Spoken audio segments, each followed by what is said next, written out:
When one reflects deeply enough on the abyss in turn reflects back upon you. So, what message is Nietzsche conveying with this statement? What does he imply when he references the abyss, and why would it return our gaze?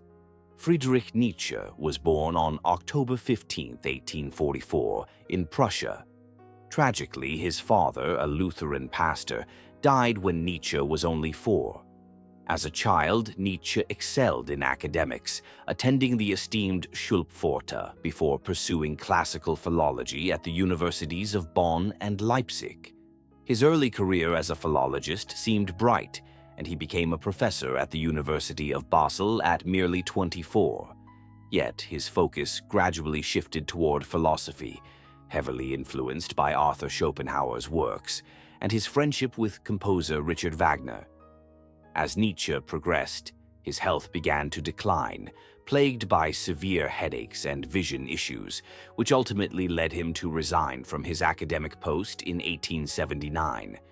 Subsequently, he spent the next 10 years dedicating himself entirely to philosophy, producing groundbreaking texts like Thus Spoke Zarathustra, Beyond Good and Evil, and The Genealogy of Morals. In Beyond Good and Evil, Nietzsche presents his provocative views on morality, asserting that it is a subjective construct rooted in the will to power, the intrinsic human desire for dominance, which he believed to be an even more fundamental motivator than the instinct to survive.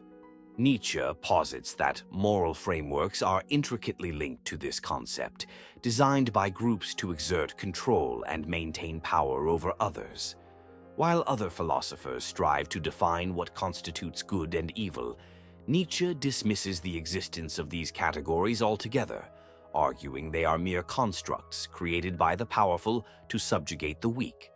According to his perspective, those in power determine what is defined as good based on their own attributes, inevitably leading to the concept of evil associated with opposing traits.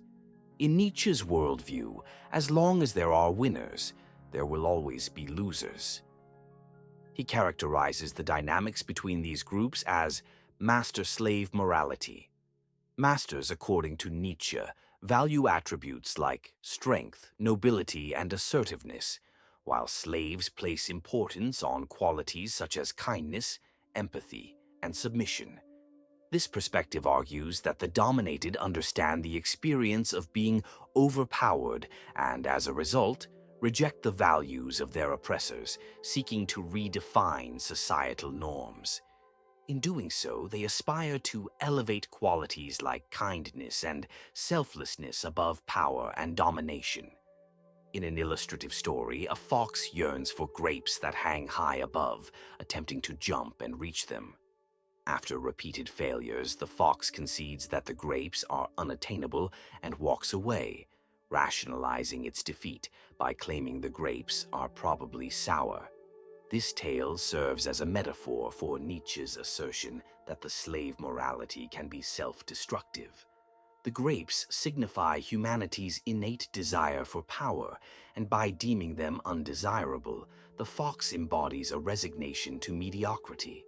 The fox's inability to accept its failure fosters resentment towards those who continue to strive for greatness. Then, what does Nietzsche consider a truly moral individual? He envisions this person as one who forges their own values and lives according to personal principles born from a profound comprehension of life's trials and opportunities. Nietzsche elaborates on this ideal through the concept of the Übermensch or Overman, introduced in Thus Spoke Zarathustra. The Übermensch rises above the limitations of mediocrity and the passive morality of the slave. Nietzsche warns, "He who fights with monsters should beware lest he become a monster himself." And similarly, if you stare long enough into the abyss will stare back at you. Through these aphorisms, he reflects on the danger of becoming engulfed by negativity. The abyss symbolizes the slave morality that fosters weakness and suppresses strength, giving rise to envy, hatred, and resentment, qualities deemed evil in Nietzsche's view. He asserts that the concept of evil is detrimental as it obstructs human progress, advocating instead for a perspective that transcends traditional notions of good and evil.